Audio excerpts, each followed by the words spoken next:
cigarette then. Give me a cigarette then. Salut la compagnie et bienvenue sur ce Lloydcast épisode 6. Aujourd'hui, dans la catégorie des remarquables, je reçois un artiste qui a raté sa carrière. Oui, il a raté sa carrière parce qu'il aurait dû être circassien. Sous son chapiteau, il aurait fait jongler les mots, les aurait domptés et sur un fil se serait amusé à faire l'équilibriste avec eux. S'il est un dévot de De Vos, jamais il ne le singe, cet acrobate des formules. Son humour est si fin qu'il passe dans le chat d'une aiguille. Avec lui, les mots ont plus d'un sens sans interdit. Il est le petit prince de l'humour aux sourcils levés comme un accent circonflexe. Michael Hirsch, bienvenue. Merci beaucoup Lilian. Bonjour. Comme tous mes autres invités, tu as 27 ans, parce que c'est comme ça, j'ai décidé d'uniformiser l'âge de tous mes invités. Tu es acteur, tu es auteur, humoriste, chroniqueur, je ne sais pas si j'en loupe encore. Non mais c'est très bien, moi-même j'en loupe pas mal. Il y a une petite tradition dans ce Lloydcast, c'est que je demande à mon invité ce qu'il a envie de boire de manière virtuelle bien sûr, puisqu'on est tous les deux via Skype. Eh bien un Perrier avec un peu de sirop de pamplemousse. C'est ta boisson préférée ? C'est devenu une boisson, c'est drôle. En fait c'était une moquerie au départ parce que quand je suis dans des périodes où je joue beaucoup, je bois quasiment pas d'alcool. Et quand je jouais au Lucernaire, la directrice du Lucernaire, Karine Lutellier, se moquait de moi. Et un jour, elle m'a fait boire un Perrier pamplemousse. Et j'ai trouvé ça super bon parce que elle me dit, bon, allez, tu bois une bière? Je dis, non, je bois pas. Et elle m'a dit, mais qu'est-ce que tu bois? Je dis, ben écoute, je sais pas, parce que là, tu me prends pour un type pas rigolo. Alors écoute, pour te prouver que je suis un type rigolo, t'as qu'à me faire ce que tu veux. Elle m'a fait, je vais te faire le truc le plus bizarre que je puisse faire. C'était un Perrier pamplemousse. Et il s'avère qu'en fait, c'est pas du tout bizarre, c'est super bon. Et donc, depuis, il m'arrive fréquemment de commander des Perrier pamplemousse. Moi, je voulais d'abord t'inviter parce que je suis subjugué par toi. Je suis subjugué depuis le temps qu'on se connaît. Ça fait 3-4 ans, je crois. Ça fait 4 ans, ça date des déchargeurs. Donc ça va faire 4 ans tout pile qu'on s'est rencontrés en fait. Voilà, ça va faire 4 dans un mois. Je t'ai découvert, on jouait nous en première partie avec une pièce qui s'appelait Joyeux anniversaire quand même, au déchargeur. Et on m'a dit, ah, il y a un petit mec derrière qui est hyper drôle. Ça vaut vraiment le coup que tu vois Lilian parce que toi qui écris, machin, les mots, et t'aimes bien De Vos et tout ça. Et c'est un mec qui a l'air vraiment, c'est vraiment super ce qu'il fait. Et ça, c'est Bruno, donc qui jouait dans Joyeux anniversaire quand même, ouais, qui me disait ça. Et je crois qu'il t'avait vu en amont. Et je t'ai vu. Et je te croisais dans les coulisses, dans les loges avant. Ouais. Et j'ai été subjugué, quoi. Je me dis, putain, enfin un mec qui prend l'humour pour ce que c'est, quoi, qui va pas du tout dans des facilités, qui cherche pas à taper, à rabaisser ni à tirer sur des ambulances, et qui a une extraordinaire finesse. Et à partir de là, je suis vraiment tombé amoureux de l'humoriste et de l'auteur et du comédien que tu es, bien sûr. On s'est fréquenté encore un petit peu derrière, enfin quand je dis fréquenté. Hein. C'est un amour platonique. Ce que j'ai trouvé assez extraordinaire, c'est que sur ces 4 dernières années, je t'ai vu progresser dans la sphère, on va dire, médiatique et dans la sphère de l'humour de manière extraordinaire. Et j'ai toujours vu un mec qui, malgré les salles complètes à Avignon, passait son temps, tu tractais je sais pas combien d'heures, enfin tu vas mieux le dire que moi plutôt que je raconte tout ça, c'est moins intéressant que ce soit moi qui le dise, mais je t'ai vu en tout cas, et je termine là-dessus, travailler en permanence alors que le succès était déjà là, et j'en connais qui dès que le succès se pointe un tout petit peu, arrête tout, et toi t'as continué en permanence, et aujourd'hui, on va en parler de tout ça, mais je suis sûr que tu continues. Ouais, tout ça n'est pas très calculé, hein. Je crois que j'écoute j'écoute et je subis ce que je suis en fait. C'est-à-dire que pour moi, enfin, j'ai pas du tout l'impression d'être arrivé nulle part. Enfin, c'est-à-dire ouais, je suis très heureux de tout ce qui m'arrive, hein. Quand je prends un tout petit peu le temps de me poser et je regarde en arrière et je me dis il y a 4 ans j'étais au déchargeur, aujourd'hui voilà tout ce qui s'est passé en 4 ans et je suis euh, je suis heureux, je suis reconnaissant, je suis plein de gratitude par rapport à tout ça. Et, euh, et vraiment, vraiment, j'ai l'impression d'avoir une bonne étoile, quoi. Moi, ce que j'essaie de dire dans le côté subjugué par toi, tu es subjugué par ta puissance de travail. T'es un acharné. Ouais, c'est difficile. Je prends beaucoup de plaisir à faire ce que je fais, en fait. Donc, j'ai pas l'impression que ce soit un labeur douloureux. Hmm. Euh, et donc, j'ai pas l'impression de déployer une puissance de travail immense. Après, effectivement, encore une fois, quand je regarde derrière moi, quand je regarde, enfin cette année, mais c'est drôle parce que tous les 6 mois, en fait, je me dis mais qu'est-ce que j'ai fait ces 6 derniers mois? Et du coup, j'en viens à faire des statistiques de moi-même, c'est très très bizarre.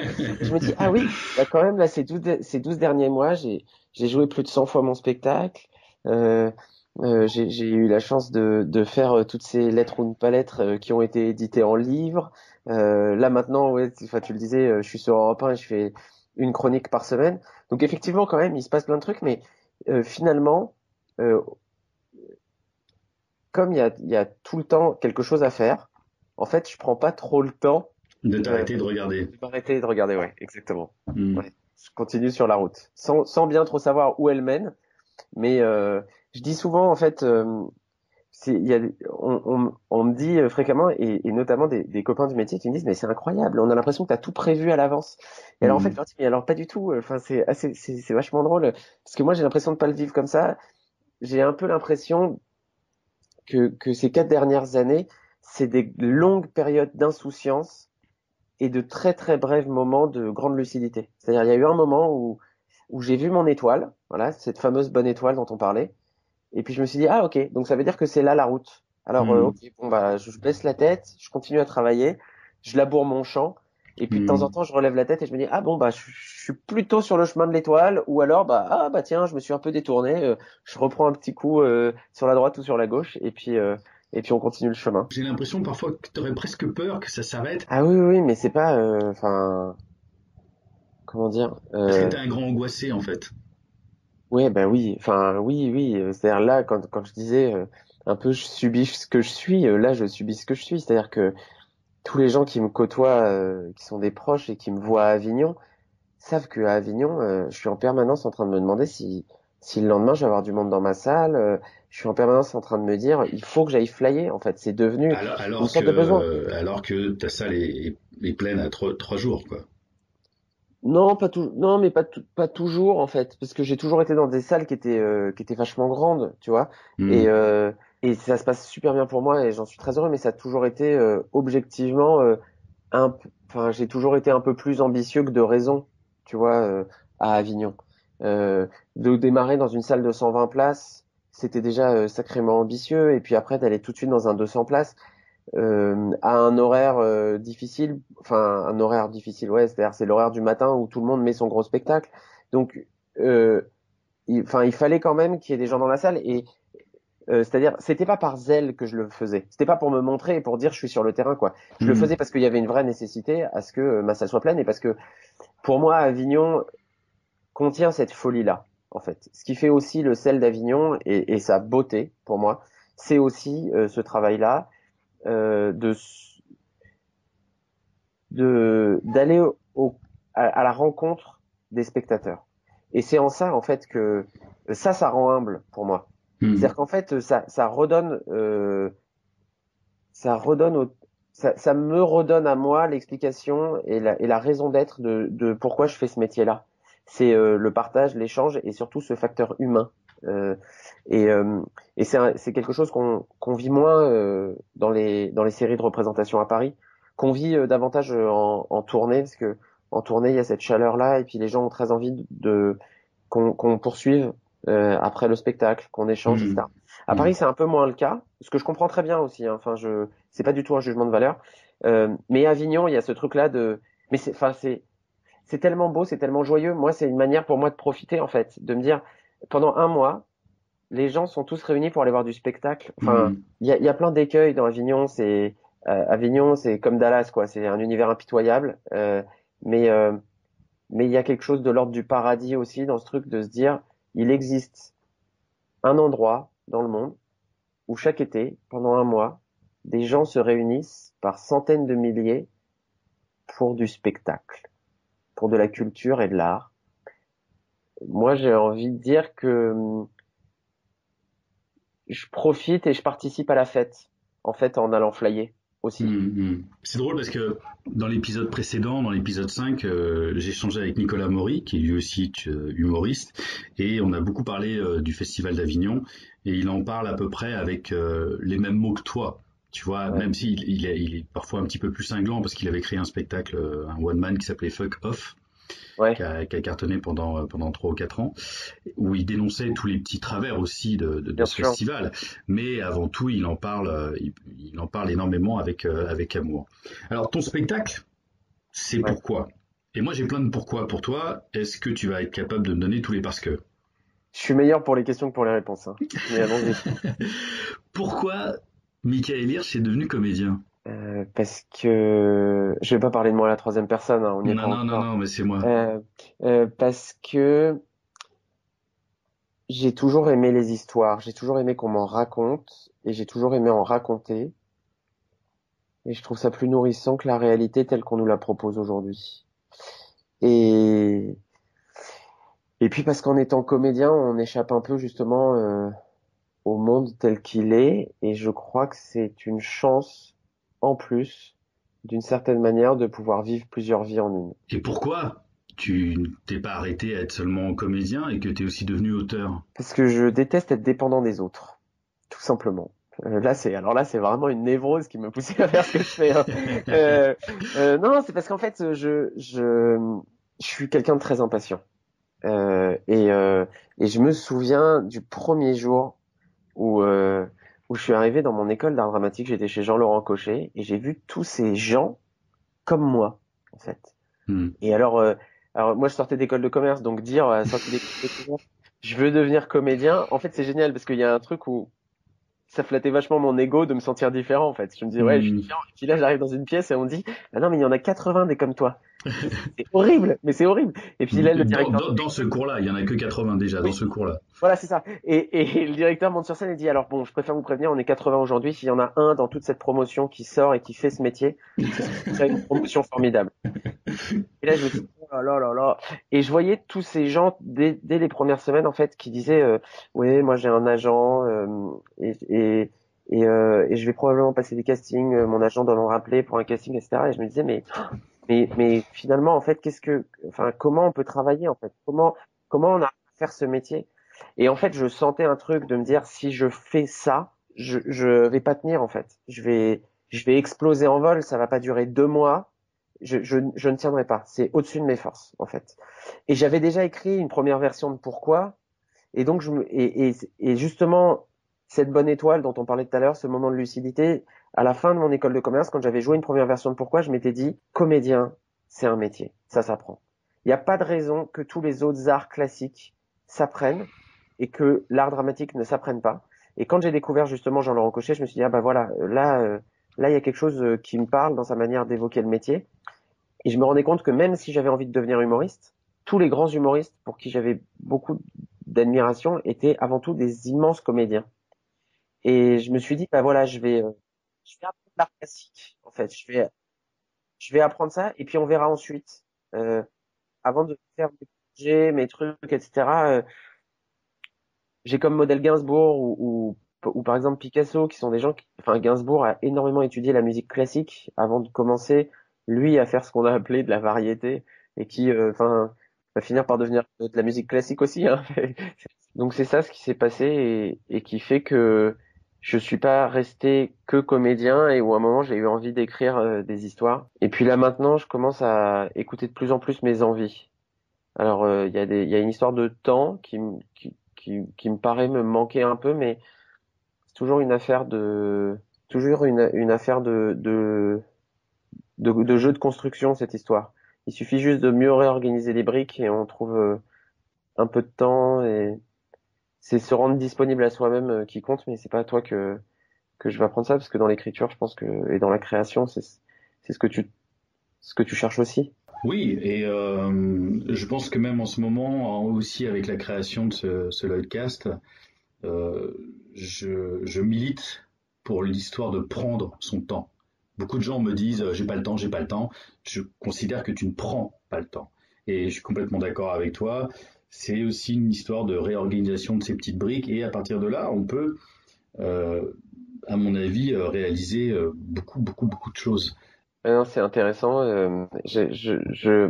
J'entendais il y a pas très longtemps à propos de cette histoire du temps, parce que c'est quelque chose enfin, sur lequel je me questionne beaucoup. Et il y a pas très longtemps, j'entendais une histoire comme ça d'un type que j'ai rencontré qui m'a raconté qu'il avait eu la chance de rencontrer André Gide, mais il y a longtemps. Et André Gide était une des premières personnes, je crois, à avoir le téléphone à Paris. Et, euh, et donc, il a la chance de le rencontrer. Il va chez André Gide, ils ont un échange ensemble, et puis le téléphone sonne. Et, euh, et donc, ce monsieur s'arrête et lui dit, bah, Monsieur Gide, si vous voulez, décrocher. Et André Gide lui a répondu, il dit, ah non, moi, on ne me sonne pas, je ne suis pas un domestique. Et en fait, ça a créé un électrochoc en moi, c'est-à-dire que dans cette histoire de prendre le temps, il y a aussi le fait de se réapproprier le temps. Euh, ne pas en faire sa propriété, je crois, mais se réapproprier le temps. Mhm. C'est une chose que je trouve assez intéressante. Et pourquoi justement alors? Oh, mais ça, c'est moi, quoi. Enfin, c'est vraiment, c'est ma personnalité, c'est ce que je suis, hein.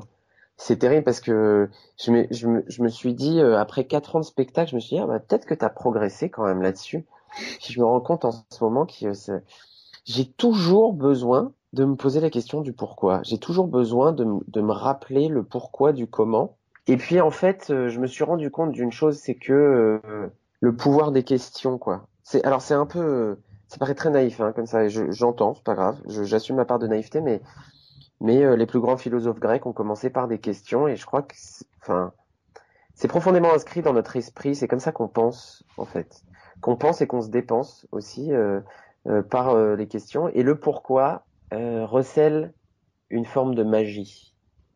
C'est-à-dire qu'à la fois, il permet de mettre en avant l'absurdité du monde, et Dieu sait qu'il y a de quoi faire. Et en même temps, c'est une sorte de porte ouverte. Et quand on écrit, les portes ouvertes, on adore ça. C'est-à-dire qu'à chaque fois qu'on ouvre une porte et qu'on se dit, tiens, là, il y a le pouvoir d'écrire quelque chose, il y a le pouvoir d'une fiction, il y a le pouvoir de créer un univers, d'emmener les gens dans une fantaisie. Et pour moi, c'était très important, je le disais avant, je suis devenu comédien pour raconter des histoires, et étant plus jeune, je regardais beaucoup d'humour. Et c'est ça qui m'a fasciné chez Raymond DeVos, en fait. Est-ce que tu l'as vu? Non, je l'ai jamais vu. Moi, je l'ai vu 2 fois. J'ai eu la chance de le voir 2 fois. Ah, génial. Et bon, je suis un peu plus vieux que toi, même si j'ai 27 ans. Ouais, Euh, à l'époque, même, je travaillais énormément le clown et la comédia dell'arte. Je travaillais aussi la pantomime à ouais. l'époque. Donc, on était au début des années 90. Et c'était tellement.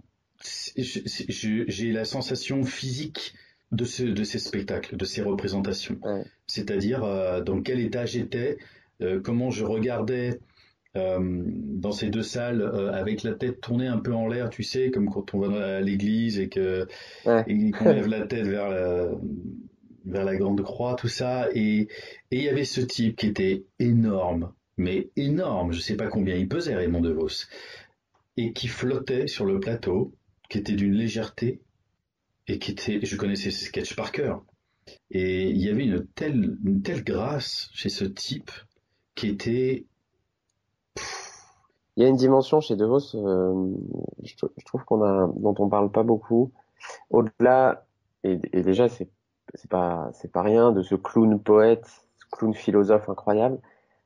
C'est que c'est un homme de music hall, en fait. Hmm, Son spectacle est un spectacle de music hall. Il est le fruit de cette culture du spectacle, qui est quelque chose qu'on a pas mal, qu'on a pas mal perdu. Et là, encore une fois, c'est pas un jugement de valeur. C'est-à-dire qu'aujourd'hui, on a plus les enfants des comédie clubs que les enfants ouais. du music hall. Mais et ce qui veut pas dire d'ailleurs qu'on va pas y revenir, hein. Il y a quelque chose de l'ordre du grand spectacle chez DeVos Hmm, et qui moi me plaît beaucoup. Et tu vois, quand tu me disais que j'étais un travailleur acharné, c'est qu'en fait, je ne cesse de voir des endroits où je peux travailler. Tu vois, je ne cesse de découvrir des choses à améliorer. Ce que je vis là en ce moment avec le spectacle est assez stupéfiant, quoi. C'est-à-dire, je m'étais dit, voilà, je suis à la 400e du spectacle maintenant. Je m'étais dit, bon, bah, ça va, je le connais, quoi, mon spectacle. Et en fait, je me rends compte qu'il y a encore, enfin, là maintenant, j'ai une quasi-certitude, c'est que c'est sans fin. On peut, à un moment, ça, je l'entends très bien. Se sentir las d'un spectacle. J'ai la chance que ce soit pas du tout mon cas avec celui-là. Donc, pour l'instant, je prends infiniment de plaisir à continuer. Euh, mais je crois qu'on a toujours à apprendre et je trouve que c'est d'ailleurs une assez belle leçon, la leçon du geste répété, qui est un truc qu'on cultive pas beaucoup en Occident. Et alors toi, qui pratiques la musculation, tu sais ce que c'est. Et c'est un truc qu'on fait beaucoup en Orient et qui est vraiment quelque chose de très beau parce que cette quête perpétuelle de la nouveauté me paraît être un drôle de truc enfin, qui n'est que source, à mon avis, de désillusion et de malheur. Enfin, en grande partie, pas que, mais beaucoup. Et, et en Orient, on parle beaucoup chez les Japonais, dans les arts japonais, de la répétition.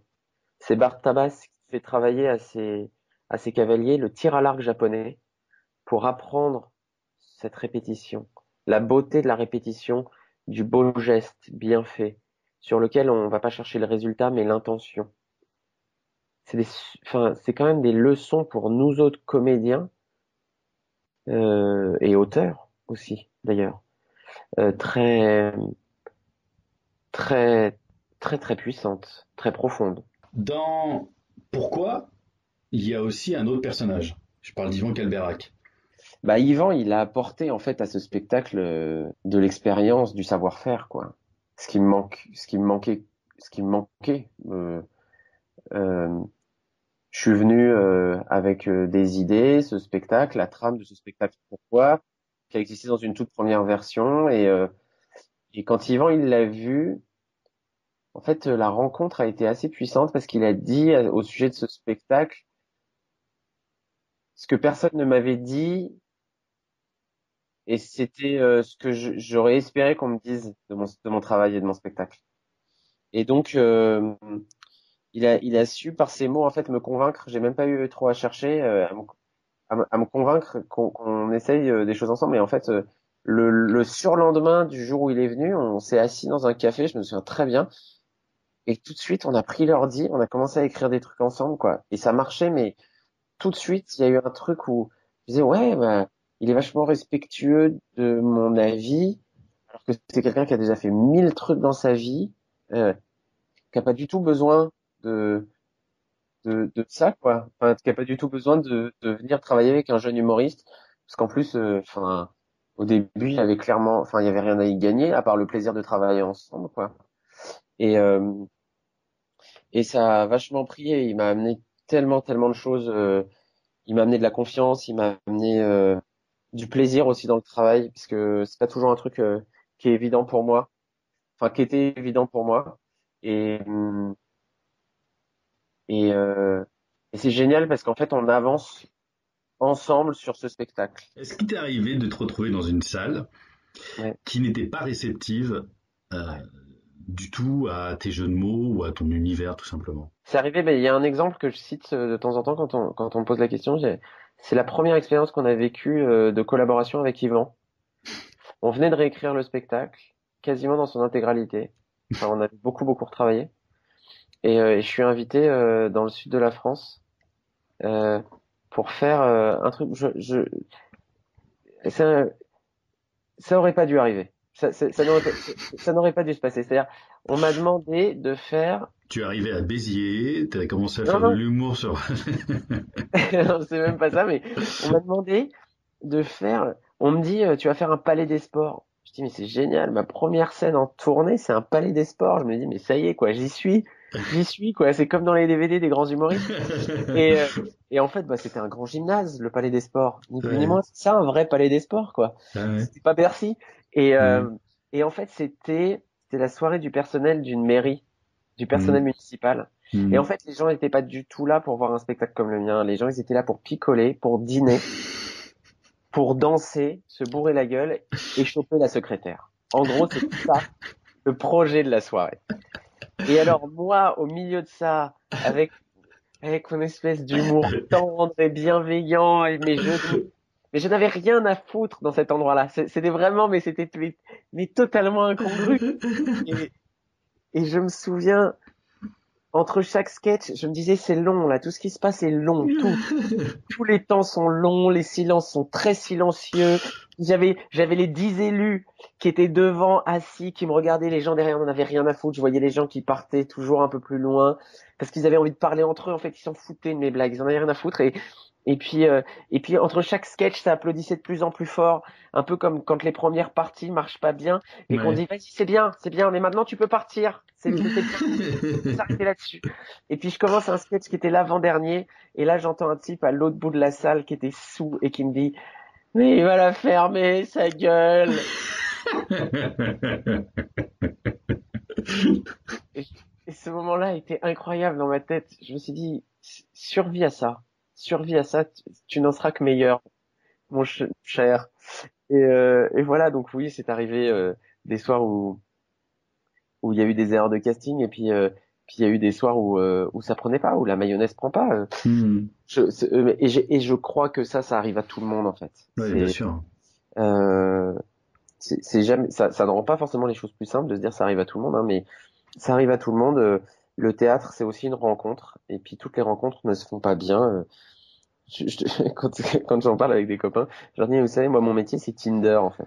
C'est-à-dire que tous les soirs, je match un nouveau public, et puis bah, c'est comme sur Tinder. Il y a des fois, ça match complètement, et puis des fois, c'est plutôt échec et match, et ça marche pas du tout, quoi.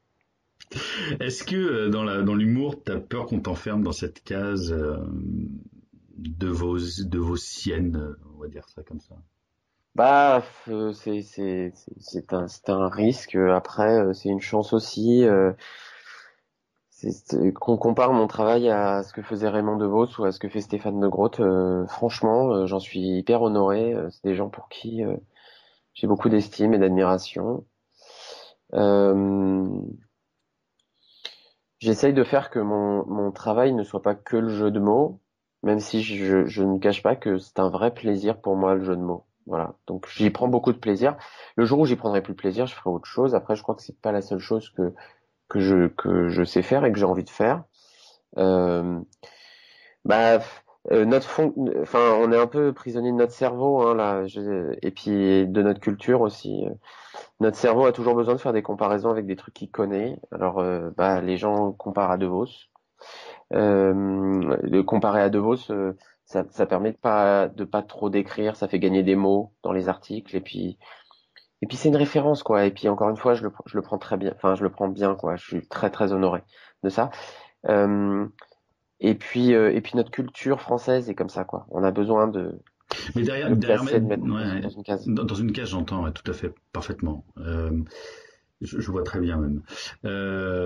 Derrière ma question, il y a est-ce que ça te fout pas la pression pour la suite? Bah oui, bah probablement, mais tu sais, en fait, le truc, c'est que je suis pas dans la suite. Et quand on me dit, tu sais, le plus dur, c'est le deuxième spectacle parce que tout le monde t'attend. J'entends très très bien cet argument, Ouais. mais je leur réponds, vous savez, déjà le premier spectacle, c'était pas évident parce que personne m'attendait. Et c'est toujours pas évident parce que personne m'attend en fait. C'est le monde marche très bien sans moi. Il y a déjà plein d'humoristes, que je sois là ou que je sois pas là.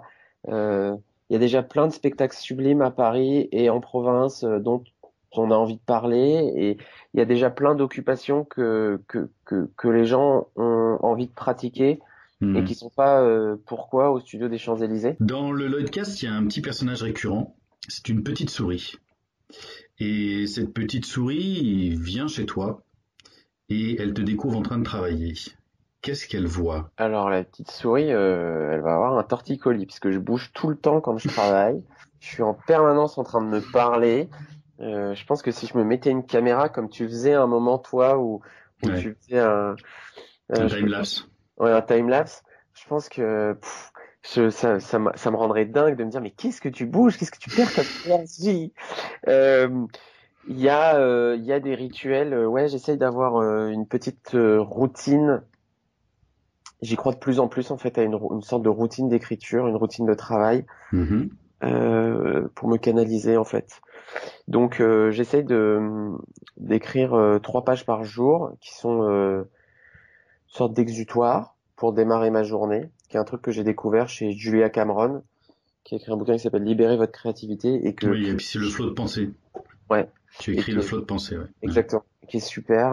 Là-dedans, il y a plein de choses qui sont sorties là-dedans et qui m'ont servi pour d'autres choses. Et justement, ce qui est très intéressant, c'est de se rendre compte que c'est quand on veut pas écrire quelque chose d'utile que c'est utile. C'est une jolie leçon. Euh, Après, là, dans mon travail aujourd'hui, j'écris énormément utile. C'est-à-dire que c'est beaucoup tourné autour de mes chroniques et des réécritures de mon spectacle quand je sens qu'il y a quelque chose qui va pas. Euh, Mes chroniques sont beaucoup à base de presse, quand même, de faire le tour de la presse, de savoir ce qui se dit, ce qui se fait. Donc ça me prend pas mal de temps. Et puis, en parallèle de ça, j'essaye toujours d'avoir à portée de la main des choses qui m'inspirent, des auteurs qui m'inspirent. En ce moment, je suis en train de relire, je suis en train de relire des San Antonio et je prends un plaisir fou. C'est génial, j'adore. Euh, et alors après, comment les chroniques se font dans la méthode d'écriture, il y a pas vraiment il y a pas vraiment de méthode. Aujourd'hui, j'essaie de me forcer dans une méthode un peu plus journalistique, de trouver un angle, trouver vraiment l'angle que j'ai envie de donner à la lettre. Et quand tu écris sur ordinateur, est-ce qu'il y a de la musique? Est-ce que tu bois quelque chose de particulier? Non? Ça fait pas partie d'un Alors, il n'y a pas rituel. de musique. Il n'y a pas de musique parce que ça me gêne quand j'écris, parce que je me parle tout le temps en fait. Hmm. Justement, il y a les jeux de mots peuvent être très visuels et très auditifs aussi.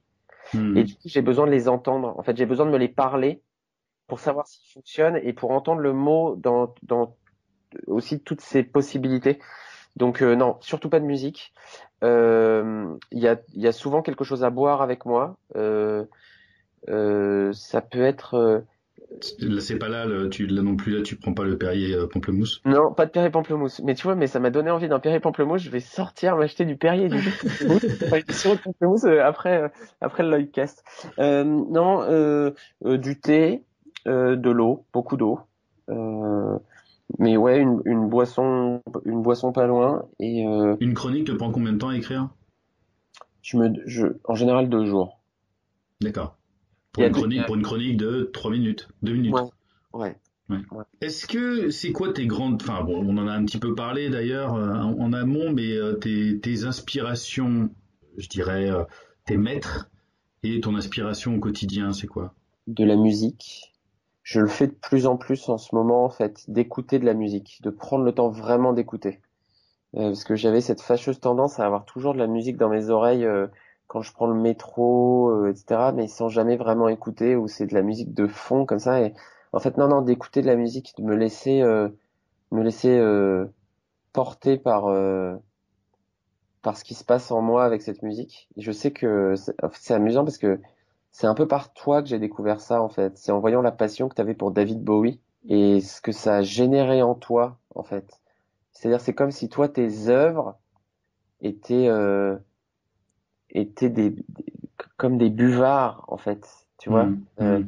très imprégnés de Bowie, ou d'autres, certainement. Oui, bien sûr. Donc la musique, Moi, pas mal. j'ai quasiment une playlist pour chacune de mes pièces, moi. Donc, Ah ouais, ah ouais. ouais, je crée des playlists lorsque j'écris. Ouais, mais c'est un truc auquel je crois vachement. Je pense que c'est là où j'en suis aujourd'hui dans mon travail où je me rends compte que j'ai besoin de me nourrir d'autres arts, en fait. Et puis j'achète tellement de livres, en fait. Je me désespère à acheter tellement de livres. Cette pile de livres qui ne fait que grandir. Je me dis, en fait, elle ne pourra jamais baisser. C'est impossible. Le seul moyen qu'elle baisse, c'est que je prenne cette pile avec moi, que j'aille m'installer dans un endroit où il n'y a pas de librairie, pas Amazon, pas la Fnac, où il n'y a rien, où je ne peux pas acheter de livres. En Et, Lozère, non?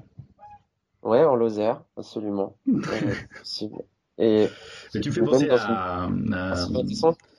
non, non, enfin aussi sûrement, mais un tout petit peu plus proche de moi, parce que peut-être que toi tu connais Sylvain Tesson, mais pas moi, à Stéphane Titeka, Ouais, qui est lui aussi auteur, que je salue d'ailleurs, parce que je sais qu'il écoute beaucoup ses podcasts, et je sais que lui c'est un dévoreur de bouquins extraordinaire.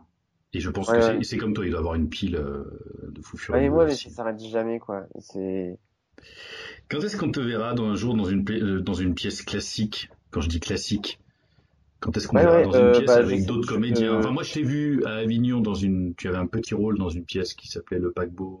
Tennessee. Ouais. Exactement. Voilà. Est-ce que t'aurais envie un jour de te retrouver avec On m'en a proposé, des on m'en a, partenaires? ouais, ouais, bah, j'adorerais, ouais. J'adorerais. J'adorerais. Pour moi, ça fait partie de la continuité de ce que je fais aujourd'hui. Enfin, c'est pas du tout des choses antinomiques. J'ai très envie de retravailler avec des copains sur scène, en fait. D'une certaine manière, je prends énormément de plaisir à faire ce que je fais, mais parfois la solitude du one man me pèse un peu et je serais content aussi de retrouver des copains. Euh, de, et, euh, et du coup, bah, je suis très, enfin, on m'a proposé des choses ces derniers temps, mais alors là, il y a un problème d'agenda, en fait. Peut-être l'année prochaine, j'en sais rien. En fait, je dis peut-être j'aurai un peu plus de temps. Pour l'instant, on est parti pour faire une année de tournée et il y a déjà des dates qui sont fixées, mais enfin, si on me propose des choses, je sais que on s'est laissé enfin, je me suis laissé la place aussi de pouvoir participer à d'autres projets. Est-ce que tu as une petite chaîne YouTube Oui, et sur laquelle, en très peu de temps, tu t'es mis à avoir quelques milliers de followers?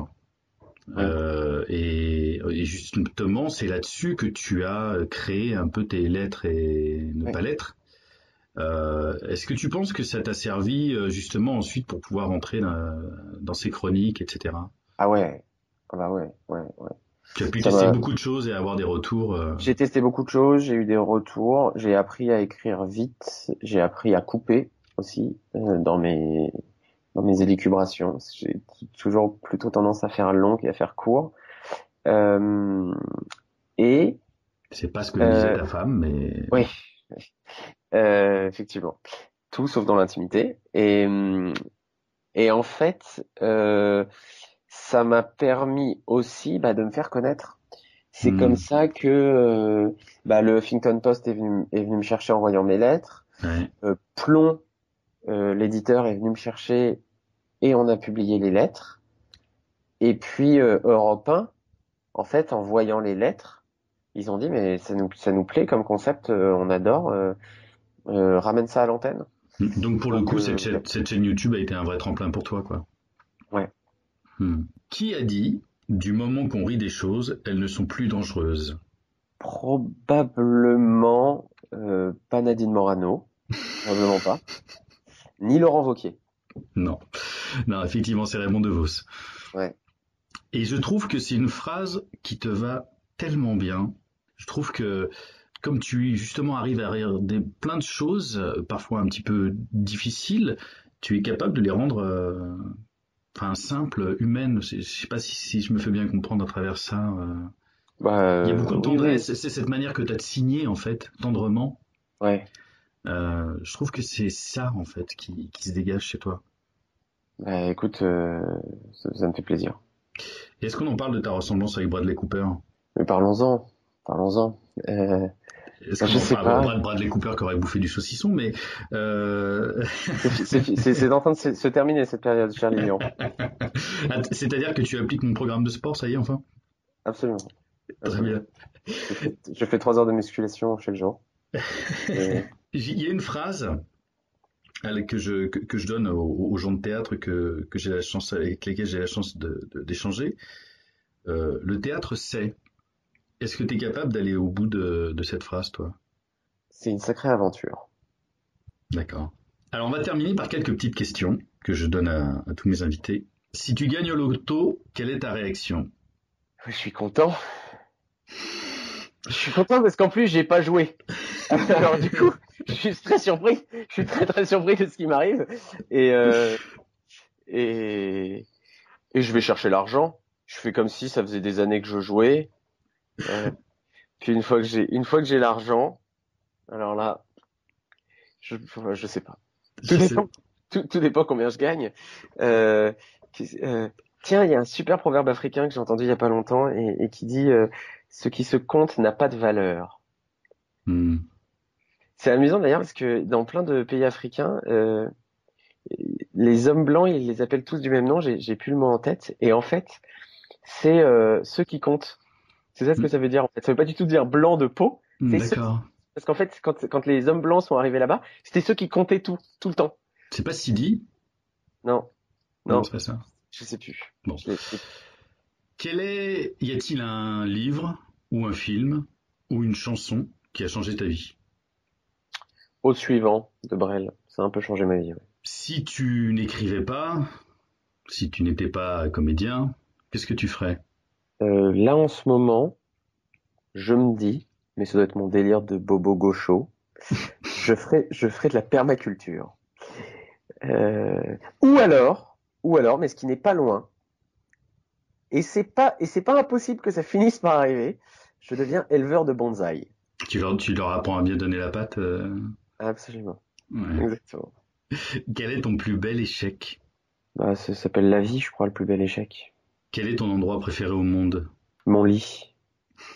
Il y a un mot anglais qui s'appelle le motto, qui est un peu la phrase de motivation, la devise, etc. Mais je préfère le garder en anglais parce que je l'aime beaucoup comme ça. Quel est ton motto? Il y en a plusieurs. Il y en a un qui est une phrase d'Alphonse Allais, qui dit: L'homme est plein d'imperfections, mais on ne peut qu'être indulgent si l'on songe à l'époque où il fut créé. Et il y en a un qui est un peu mon motto en ce moment. Je crois beaucoup à la valeur de l'enthousiasme, en fait, et de cette petite flamme qu'on a en nous Mhm. et qu'on peut étendre ou éteindre Mhm. et qu'il faut nourrir, et vraiment comme un feu intérieur. Mhm. Et du coup, mon petit motto du moment, c'est être une flamme libérée, c'est pas si facile. Quel est ton mot préféré? Il y en a pas. Ça, en ce moment, c'est pourquoi. Ça, c'est juste pour moi. Qu'est-ce que dirait Fabrice Lucchini de Michael Hirsch? Qui ça? C'est ça ce qu'il dirait. Alors, ton actualité, c'est pourquoi au studio des Champs-Élysées, du mardi au dimanche, c'est ça? Ouais, du mercredi au dimanche. Pardon, du mercredi au dimanche. Tu as les chroniques sur Europe 1. Tu as 2 livres qui sont édités, donc le pourquoi du spectacle. Ouais. Enfin, peut-être même ancienne version, parce que je crois que tu as pas mal retravaillé Ouais, aussi on est avec... en train de peaufiner la nouvelle version du livre de pourquoi. D'accord. Et les lettres qui sont aussi éditées chez Plon. Ouais. Lettre ou ne pas l'être chez Plon. Voilà. On peut te suivre sur tous tes réseaux sociaux, que ce soit Facebook, Instagram et YouTube, même si en ce moment sur YouTube, t'es pas forcément très actif pour le coup. Non, mais je mets toutes les vidéos d'Europe 1 sur ma chaîne YouTube Ouais. et sur Twitter aussi. Voilà. Donc on peut te retrouver là-dessus. Parce que tu as aussi des sessions dans des FNAC, etc. pour voir aussi tes dates de tournée. Je crois que tu as encore beaucoup de dates de tournée. Il y a pas mal de dates de tournée qui sont en train de se programmer sur l'année prochaine. Ouais. Merci en tout cas, Mickaël, d'avoir passé ce long moment avec moi, ce long moment avec nous. Merci. Si vous êtes arrivé au bout de ce Lloydcast, de cette partie du Lloydcast, dites-le à vos petits-enfants. Vous faites partie voilà, vous pouvez dire: je suis allé au bout de ce Lloydcast. Avec Michael Hirsch. Avec Michael Hirsch, voilà. Bon, en tout cas, merci Merci énormément. à toi. Merci infiniment. Quant à toi, la compagnie, merci encore aussi pour tous les retours que tu me fais sur chacun des épisodes. Tu peux donc laisser tes commentaires sur PodCloud, sur iTunes, c'est important, tu peux mettre un petit 5 étoiles, ou sur mes réseaux sociaux. On se retrouve jeudi prochain pour un nouvel épisode. Et d'ici là, porte-toi bien. Salut, la compagnie.